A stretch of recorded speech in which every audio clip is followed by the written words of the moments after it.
Hey, I'll be a little loud. Hi, welcome, thanks for coming. If you're kind of by the doors, try to get in a little bit tighter if you can. If not, that's cool too. There's a little space here on the side. I'm not sure if I'm allowed to say you can stand over there. A red shirt will yell at you if you're doing that, and I'm not supposed to say that, but try it. I mean, we'll see what happens. Hi, I'm Zach. We'll go through this whole obligatory intro. So today we're going to be talking about NTLM authentication. Okay. Now there's been 2 talks here already about NTLM authentication. One specifically about it and a few mentions, but we'll be speaking specifically about NTLM relaying and looking at new techniques to take advantage of this.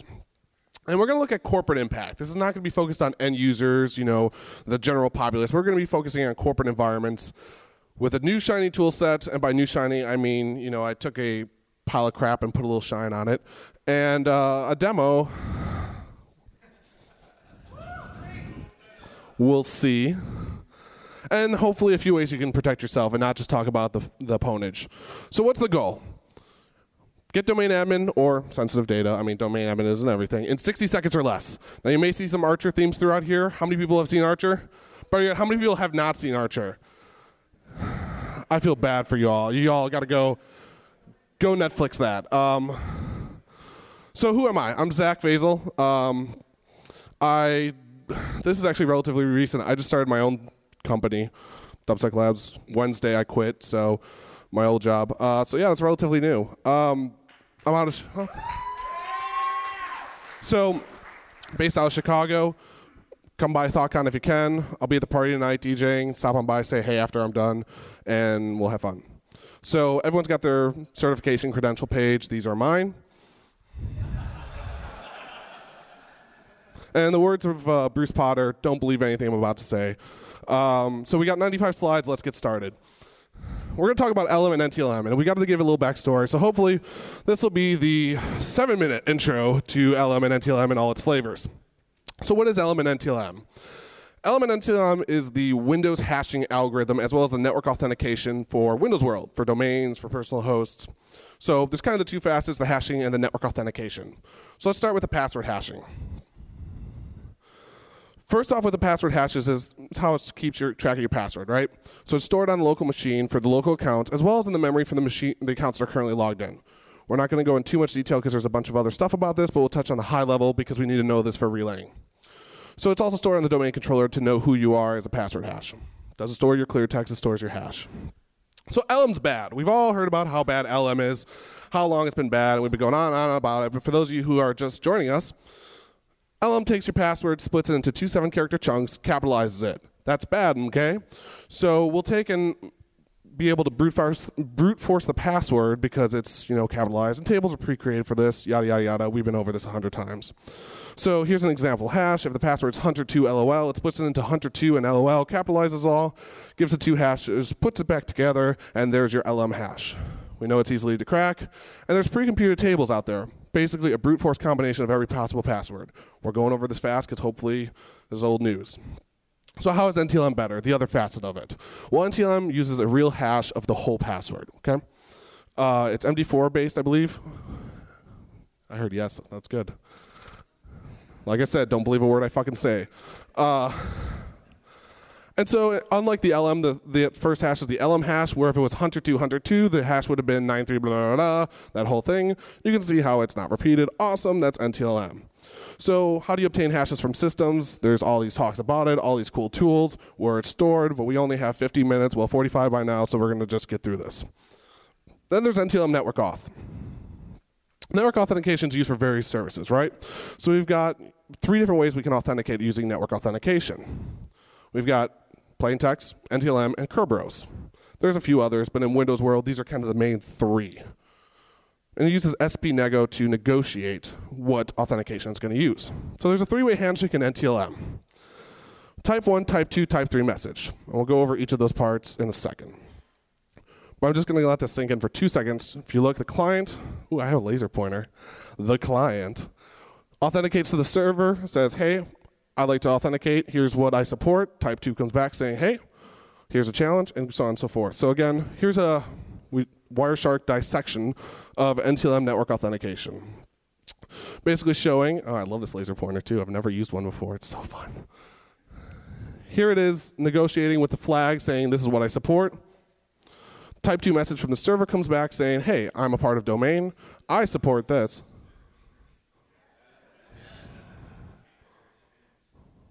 What?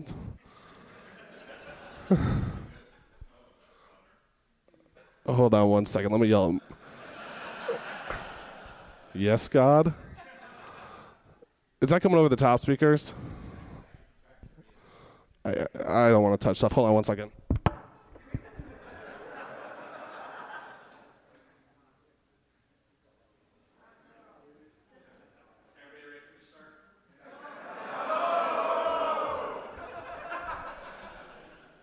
We good? Are you there, God? Let's not get into religion. So the type 2 message, type 1, let's negotiate. Type 2, the server sends a challenge. Basically, so you can't replay the attack against the same server over and over and over. It adds a unique challenge. In this case, I forced it to be 11223334. The type 3, then the client authenticates saying, all right, cool, I got the challenge. I'm going to take my password, hash it with the challenge, and this is an NTLM v2 response with it, with the name of the domain and all that fun stuff. So cool. Now there's a lot of different flavors with LM and NTLM when you get to network authentication. We've got LM and NTLM, which we've covered the network authentication. Well, then there's version 2. Version 2 adds in a client challenge. Basically, so you can't pre-compute rainbow tables, it decided to add a client challenge. So it randomizes on the client side, so you can't control both sides.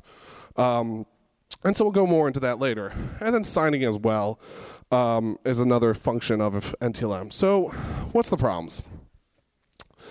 So there's pass the hash with NTLM hashing. Doesn't require knowledge of the password because network authentication just uses the password hash. This has been talked about in other talks. But it requires existing access in order to get these hashes. Requires access to, administrative access to these systems to get these hashes. But what about doing this with no access? Going on a network as a guest and being able to leverage a position. So there's NTLM relaying, as we were going to talk about. And so basically with NTLM, the user authenticates to the server. It's not a mutual authentication. The server has no idea who the user is and just accepts whoever they say they are. Now remember type 1, type 2, type 3 messages. How can we take advantage of this? So back to that negotiation dialogue. Basically, an attacker can position themselves in such a way that they can relay the authentication. So basically, the type 1 negotiation comes to the attacker passes that on to the server they want to attack. Server comes back with the type 2 message with that challenge.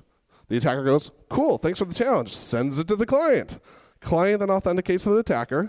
Attacker relays it on, going, that's awesome. And then disconnects from the client and just talks to the server and leaves the client out there. Everyone make sense so far? Cool. I'll see head nods. I like that. So that's the background. And on behalf of, well, I'm not on behalf of Windows, but you'll all be getting certified Windows authentication expert certs. It's my first cert. I'm so excited. So, mid-talk checklist. And by mid-talk, I mean 12 minutes in. We got 95 slides, remember. Services can capture auth. Auth can be relayed to other services. Okay, well, that's great. I got people authenticating me. Well, a lot of people come to me and they're like, well, so you have to have man in the middle, right? I need to have network man in the middle access to gain access to their credentials. And, well, not so much. There's Windows integrated authentication. For those of you who aren't familiar with Windows integrated authentication, this is the way Windows takes and automatically authenticates you so you don't have to keep typing in your password over and over and over. So when you connect to a network share, you connect to a web server, etc., you just kind of log in with the currently logged in user's credentials, right? And so it doesn't prompt. So what ways does Windows auto-authenticate? The next question. Well, a lot of us know HTTP, right? You type http://intranet into IE, and you just log into the intranet. But you pull it up in Firefox or Chrome, and you gotta type in a password, yeah. So that's cool. So http://name. Well, the trusted security context just trusts that if it's just name, it must be local, and I must trust it, right? So how does it determine if name is local or what name is? Well, it kind of goes through this search. First checks etc hosts, then checks DNS, going backwards from subdomain back to name, so on and so forth. And then does an NBNS broadcast across the network.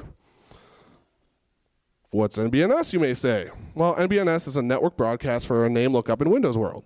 If you don't know who a name is, broadcast to the network, and hopefully someone else knows what name is. I'm sorry, I also forgot Win servers in that last slide. It just clicked, but it's in there. NBNS, though, is the network broadcast. Now, there's tools that do it. Voila, you get one-word names to auth. But, well, I mean, you got to go to a web page and have someone go to something. And so I have to social engineer someone? Nope. So for those of you who are not familiar with web proxy auto detect, a lot of this is old information. I'm not going to try to solicit this as new information. We're just getting you up to speed. With web proxy auto detect, basically it looks for http://wpad, wpad.dat for proxy settings on the network. Y'all know that little checkbox in IE and other browsers say automatically detect my settings? Yeah, that's wpad. So wpad broadcasts across the network, tries to find it, and if it finds that server and it requests NTLM authentication, your client just auto-authenticates. Pretty cool. So I have to use IE. It only works in IE. A lot of people, again, there's been misconceptions as to how we fix this. Do I have to use IE? Nope. Systems connect too. That's interesting. So if you're, as you know, domain accounts or domain computers have a system account. That's cool. So even when no one is currently logged in the system, your computer looks for wpad and auto-authenticates. Seems to be for Windows updates in the background. Interesting. So we can take and relay computer accounts. Let's keep that in the back of our heads.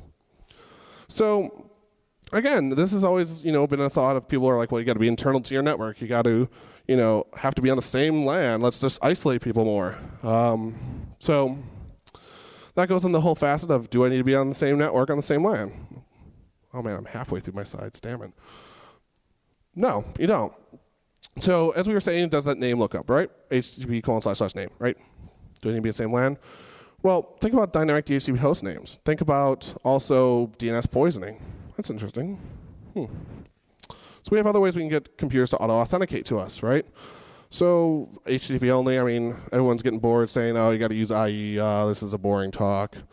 Well, this is where the fun, cool stuff comes in. So what about browser pages? What if I could socially engineer someone just to open a website, like we were saying, http://, but what about injecting a UNC network path in that? So this works in IE, where it'll auto-authenticate to your system. But in Firefox and Chrome, it trusts local security file contexts. Now, for those not familiar with local file security contexts, a website can't access files can access website because file's trusted. So it basically prevents websites from accessing your file system. So no go in Firefox and Chrome, and that's been everyone's solution. Well, until now.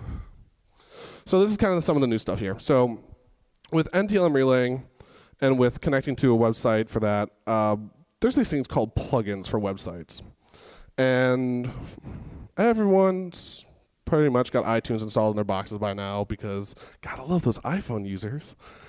And QuickTime comes with that. So third-party plugins will automatically bypass that file security context and automatically authenticate.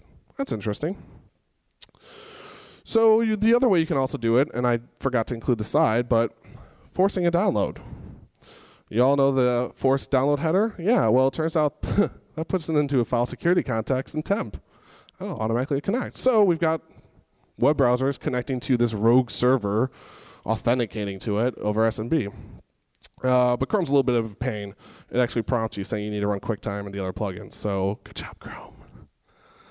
And no, don't treat it as a solution because you can still force download.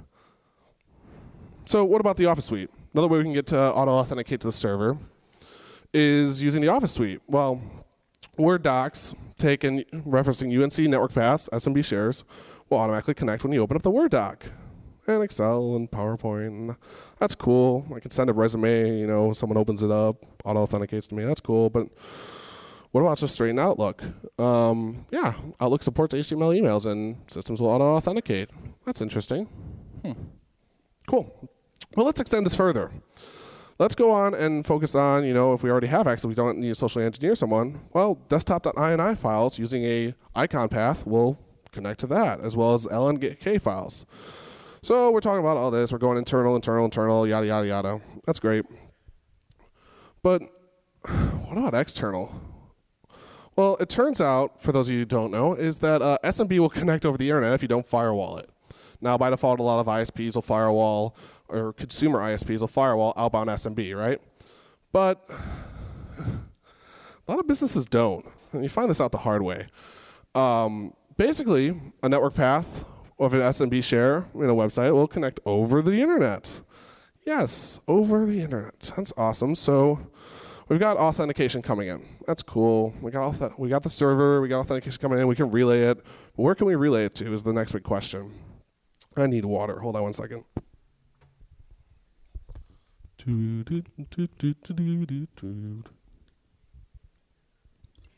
That's better. That's my drink break sign. Drink break slide. You can tell my tongue's getting tied. So we can relay these authentication requests. We have them coming in. We can relay them to an HTTP server. That's been known about for a while, NTLM Auth. And we also know about SMB. We can relay that. Now, for those of you not familiar with MS 08069, or 069, and fixed relaying. Basically, this relay stuff could be relayed back to the source. With NTLM relaying, you could relay back to the original person. Well, finally, Windows fixed that in 2008. But SMB RPC allows you to also execute stuff instead of just, download files, but it requires admin access. So we'll look more at that later. What else supports NTLM? Oh, LDAP. So I said I was going to touch more on signing later. What SMB signing is, and other signing in NTLM and all the other different services, is it basically uses the original user's password to sign the packet using a hash. And it sends that hash along every time. Now, without knowing the original password hash, you can't sign the packet. So by default, Windows domain controllers have SMB signing forced for security. By default, clients don't have SMB signing forced. So LDAP, on running on a domain controller, doesn't actually force SMB signing, or LDAP signing, sorry.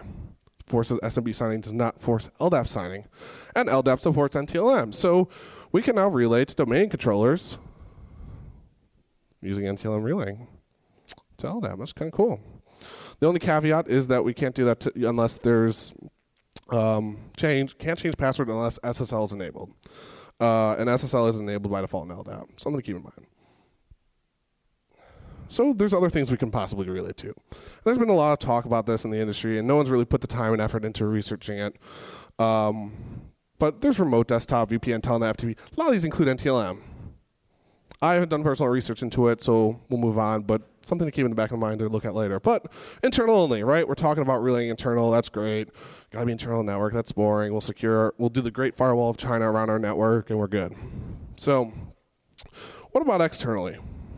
Some people put SharePoint servers on the internet. We can relate to that.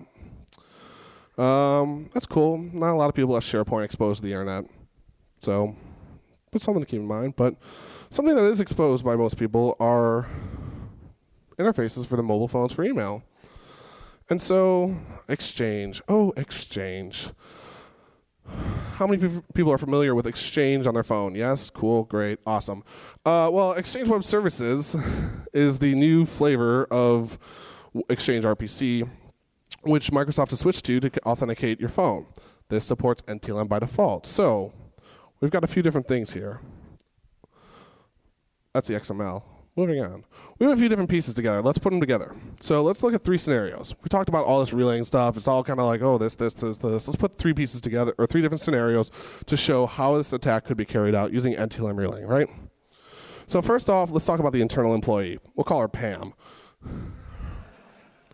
Hey, Pam. So if Pam wanted to, say, get domain admin in 60 seconds or less, and this is really the big 60 seconds or less demo, Pam's already got a login on the network, she's got access to shares, et cetera, et cetera, et cetera. And we're worried about internal threat. So as we were saying, the desktop.ini files, we can put in a UNC network path as an icon resource in the desktop.ini files. So all Pam has to do is upload this desktop.ini file to a network share that everyone has access to on the internal network, and just wait for the admin to connect to the share, or coax them a little bit with a few beers. If it's Pam, it's beers. And the admin auto-authenticates to the SMB share that's listed in the desktop.ini file. The attacker then can relay to the server or LDAP or to servers. Oh, damn the pirate virus. Just wait. Relay to servers or LDAP on the domain controller, promote the user domain admin, or add a new user, or just get shell on the different boxes on the servers and relay around. And there's all post-exploitation techniques. I don't feel like going into that because we only have 40 minutes, 30 minutes, 30 minutes. Cool. So that's an internal threat. That's how you get domain admin in 60 seconds. Awesome. Moving on. And that's my talk. Cool. Next, there's rogue Wi-Fi. Let's look at we have road warriors on the road a lot. We've got to be concerned about, not just the internal threat, but them on the road. So with this, with rogue Wi-Fi users, we can take and set up a rogue DNS or NBNS on a network that they connect to, using karma attacks to get them to connect to our rogue AP or on an existing network they're connected to. Relay these rogue clients if there's multiple clients on the AP, relay them to each other to get authenticate or access to them, or to Exchange Web Services. And we have access to data on the Exchange Web Services. That's cool, and we'll have a demo of this later. I mean, if the demo works. I don't want to get people's hopes up. And then finally, the external attacker. So the external attacker point of view in this NTLM relaying world that's new and really hasn't been talked about much is that we can relay these NTLM authentication requests, like I said, over the internet. So using a social engineering technique or persistent XSS on a site we know they're going to check, we can then get the authentication requests coming in and relay them to the Exchange Web Server. So there's some tools out there that do that, do some of this stuff. There's SMB relaying, there's Squirtle, and there's a few more that do NTLM relaying, but a lot of them fall short. They all relay everything to one destination. It's very noisy, and they all look for shell. They all try to get access right away, and they're very limited surface. SMB to SMB, HTTP to HTTP. We talked about a lot of time about being able to do cross-protocol relaying of NTLM authentication requests. So I decided, I got to be a problem solver and write a tool that can relay multiple authentication requests from one protocol to another and route things around. So I know the name is lame, but it was one of those challenge accepted moments, and I don't step down from a challenge accepted. So wrote a tool, released at DEF CON, and made a few updates since then called ZackAttack, and that's what we're going to talk about a little bit more now. And the way it's different than a lot of these other tools that are out there on the offensive side is that it figures out who the user is before relaying it. Now, all these other previous tools take all the authentication requests in and don't know who the user is and just relay them on. This can differentiate which user is which, and we'll talk more why in a second, as well as rules to relay them to different unique destinations as soon as you see a user, and utilize limited access. Instead of focusing on getting shell, focus on getting data or enumeration information, etc. So there's 4 components in this tool, and it's kind of similar to other tools except for the added rule set. We have the servers, the clients, the payloads, and the rules. Those are the 4 aspects. Now on the server side, remember how we were talking about getting those authentication requests is we need to be able to listen to receive the authentication requests for the NTLM relaying. So we have a rogue SMB and a rogue HTTP server. How is this different than other tools? Now remember the type 1, type 2, type 3 message that we were talking about previously? Well, the challenge isn't sent until type 2.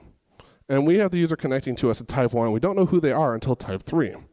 Now, one previous tool, actually Squirtle, tried to track the users using cookies for HTTP authentication requests. Well, the problem with cookies is that cookies don't preserve for WPAD connections when it's looking for the proxy. So we need a way to be able to figure out who the user is, including SMB. There's no way of knowing, before they authenticate completely who the user is other than IP address. And if you're going across the internet, you have an at, and you're not able to see. So in the ZackAttack tool, I have what I like to call the Alzheimer feature, where it just keeps forgetting who you are and keeps getting you to re-authenticate and tell you who you are. So basically, the rogue HTTP and rogue SMB server will get you to authenticate. Use a static challenge to get you authenticated with 1, 1, 2, 2, 3, 4, 5, 6, 7, 8, 8. As soon as the authentication comes in, say, cool, we're authenticated. And the first message when you get the connection in, say, oh, hey, I forgot who you are. Who are you again? And re-authenticate and re-authenticate and re-authenticate and re-authenticate and so on and so forth.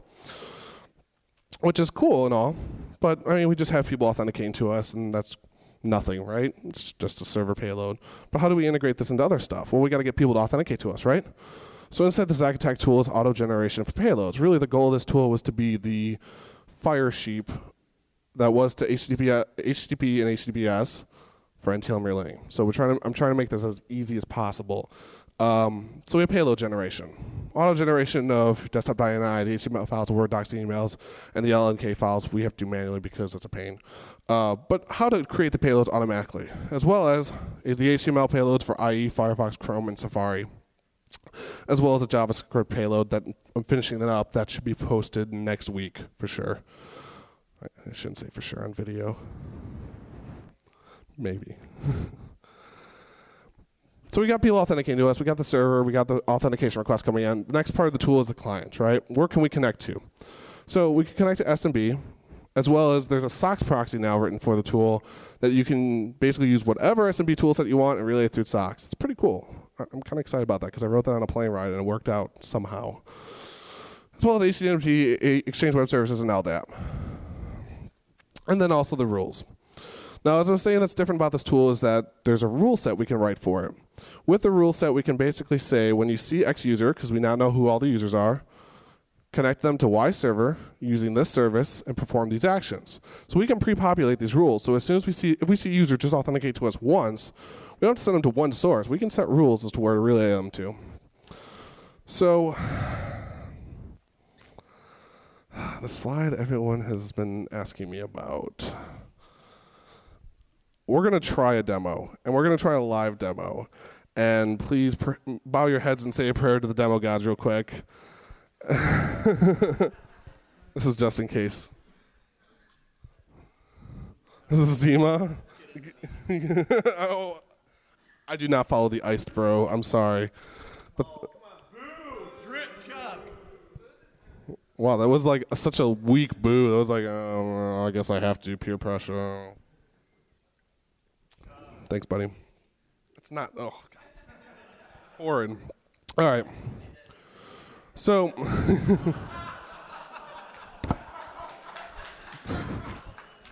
it did taste a little salty. Too far, too far. No, the made in the room joke was okay, but the salty joke was too far. All right, so here's a quick demo of the tool so you guys can kind of get to understand. There's not much documentation, but it's a web interface. Ruby-based. Start it up. ZackAttack.rb. Cool, it's running. I'm not restarting it because I'm still praying to the demo guy in the back of my head. Yes, it refreshed. So this is the tool set. This is the front page. That's great, whatever. I have to keep looking at this because I'm not mirrored. So like I was saying, there's different things. We can write rules as to when you see a user in a certain group perform a certain action. Now we can self-define these groups, or in the next version, take and have it auto-populate this from enumeration information from the database. So what we have running right here, and I have them running in extra windows, is we have a domain controller. I'll just pull up the IP info so it doesn't look like it's fishy. So we have this domain controller running in a VM right now, and it's running as well on the domain controller Exchange Web Services. So let's treat this as our external Exchange and get rid of it. That's running over here. Cool. So we have the tool set running here, and in the background we have a Windows 7 host. Just a normal Windows 7 host who's not authenticated or failing. Okay, great. So in the scenario that we were talking about having someone externally auto-authenticate to you. So here's Firefox, and as we were saying before, I actually need this for the demo. I hate long-winded demos, so I'll try to make this fast. So as we were saying with the auto-authentication in Firefox, it respected the local file security contacts, right? Oh, please let there be internet. Thank you, demo gods. So as we see in the error console, it pops up saying, hey, security error, I'm not going to let you load that link. Cool, I get that. What if we try to load an external plugin, such as, I don't know, QuickTime? Now let me pull up the other VM here. There it is. Keep that just in sight enough. So here we go, saying Firefox, go ahead, QuickTime loads, and as you can see over in the second window, we've got a user connected to us. Yay! So this backtrack VM is the rogue attacker. We go ahead and refresh a web page. Where's refreshing? We can see that the user is currently connected, and we last see him. Now what's cool about the tool is if you integrate it into a social engineering campaign, It keeps track as to the individual paths they connect back to. So you can use different payloads for different attack vectors and know exactly how they're connecting back, as well as what method, what IP time. And if you go ahead and click them, I believe I still have, yes, all the historical sessions. It's not pretty, it's just putzing it, but it's there. So, all right, we got a user authenticating to us. That's great, whatever. We've seen tools that just capture hashes, as well as, oh look, the hash is there. Cool, it's storing that too. So we've had that happen before, but what about having it actually do something, right? So let's go ahead and create a rule. And it's this simple. Adding them to a self-defined group, we'll call it yo, bro. Thanks, YOLO. I hate that name. This guy changed his name on Facebook since his last name's Low to YOLO. Thanks, buddy. So we'll create a rule. We'll first add the Exchange Web Services thing in here as a target group. And we'll call it yo hosts. So if we see a user in yo, then we can pick which module we want to connect. Now we're demonstrating across the internet, so we'll do Exchange Web Services, and we'll forward it to yo hosts. Now, as soon as I create this, it's going to automatically run. So let me make sure that this is in the side. Now, another thing I should point out too, what's cool and different about this tool is that it's waiting and holding on the user as long as possible. So it's keeping them to re-authenticate over and over and over, but delaying it. So basically, it's holding on and waiting till it could time out, possibly time out, and then replying back saying, oh, here's a static thing, re-authenticate to this. So basically, we're waiting for an instruction, and we're holding on to that user as long as possible. So if we go ahead and create the rule, and hopefully they'll still authenticate, boom. It actually worked, thank God, yes. Connected to Exchange Web Services and pulled the two emails. Now, there's no nice parsing for it now. But if we look at ZackAttack, oh, where's dev? Hold on a second here. Dev, ZackAttack dev. And we go into the results folder, you'll see there's a file called EWS ZackAttack. And in XML format, because I didn't want to make it all pretty, and I'm sorry it's not the world's prettiest demo of shells popping, but it shows enough that it's connecting back and pulling the emails, and let's look for a password in this file. Oh, subject your passwords, this looks juicy.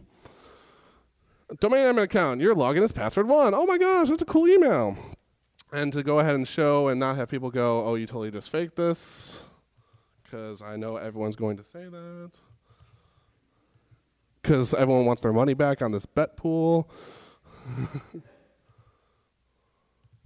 We'll do it in here. 192.168, 72.3, OWA.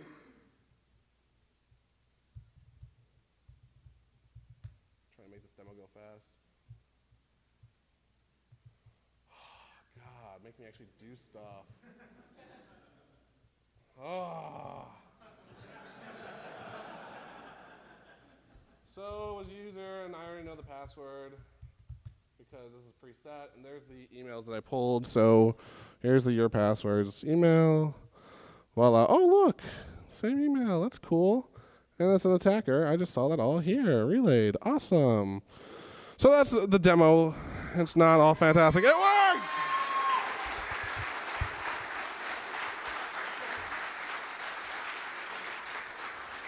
And because it works, I won't drink that shitty drink. But yeah, on the flip side, the SMB is not working. But so that's one of the demos showing the Exchange Web Services working. Now this can be done over the internet, like I said. We can get people to connect to us remotely over the internet if they don't have SMB firewalled, or we get them neighboring to us. That's cool, at least in my eyes. So there's a demo. So how do we fix this? We're talking about doing this NTLM relaying, and get this mic out of here again. We're talking about doing this NTLM relaying and talking about, you know, all this cool offensive security stuff. So how do we fix it? Well, there's a lot of people with mixed solutions. I saw this on Reddit the other day. I thought it was perfect. But so there's a lot of mixed solutions right now for how do we fix NTLM relaying. People say use NTLM version 2, use signing, use extended IS. Well, the problem is that unless we force all this stuff, Windows will automatically negotiate down and allow it. So there's really two core issues with this. with the NTLM relaying. There's the NTLM relaying, but there's also the auto authentication and having clients automatically authenticate to us. But before we fix anything, and especially in corporate environments, we have a lot we have to worry about. First of all, security is not here to help and not interfere. As much as we want to interfere, it's not our job to, make their lives a living hell to the point where they can't get their job done. As well as we have legacy OSs, including Windows 2000 still. Please upgrade.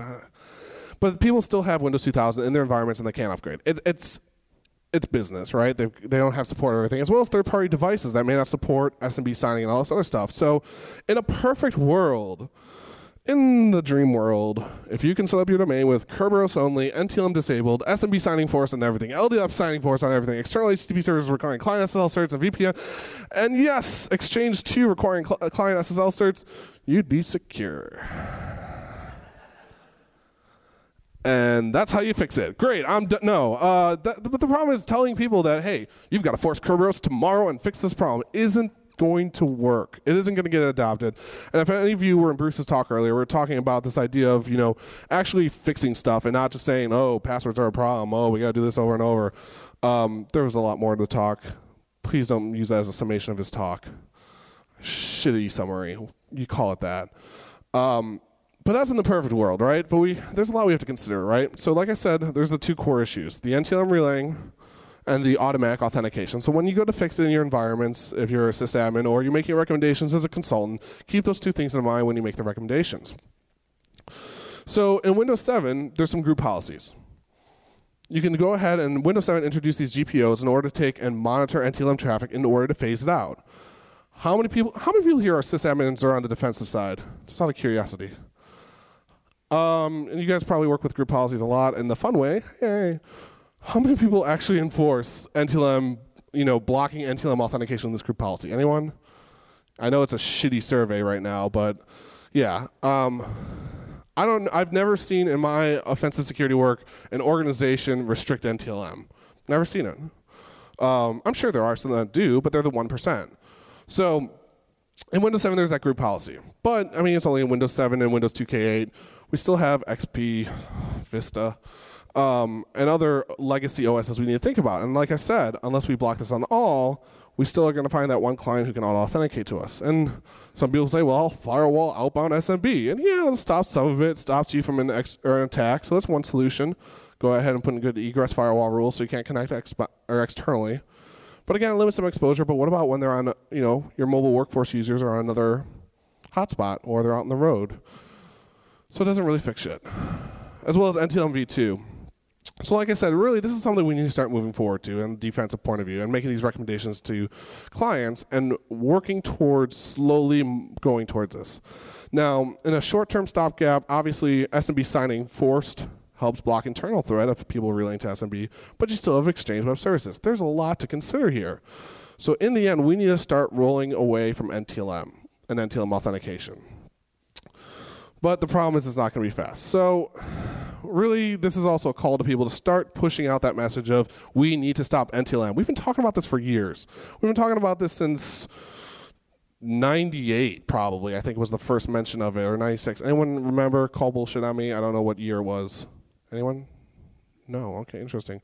I don't remember when the first mention of NTLM really was, but it's been around for a while, and no one's just gotten rid of it or forced signing on it. So this is kind of the reason the whole tool is coming together, and the reason I talk a lot about the tool is I'm trying to make it so we can start putting the pressure on organizations in order to do it and move away from it. And further education, training to secure more. So yeah, that's next. More education. Hopefully I find more time to write up good remediation for it so we can all share the knowledge instead of just a few key people. And further development of the tool because it's a little broken. Now, I probably missed a few things, so I'm opening this up to questions now. If anyone's got any questions or further elaboration, go ahead and let me see hands or come on up or however people want to do it. I see a hand there, yes? Yeah, I hate you. Now I need the drink. Let me see if I have it here. Yeah, so basically in the desktop.ini file, it sets the icon of the folder to be a UNC network path. Clear it up? Cool. Yeah, it's Google icon desktop folder, and you basically put a UNC path and you're set. Yes, sir.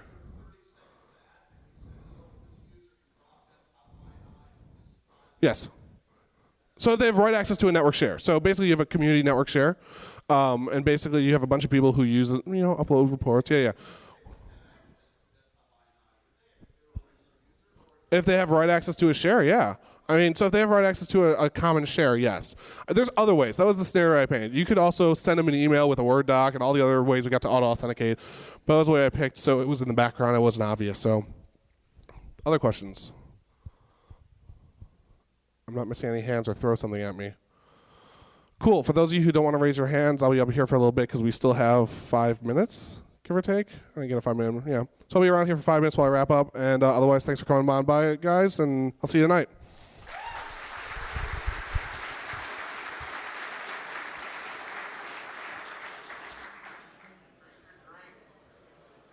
The drink sucks.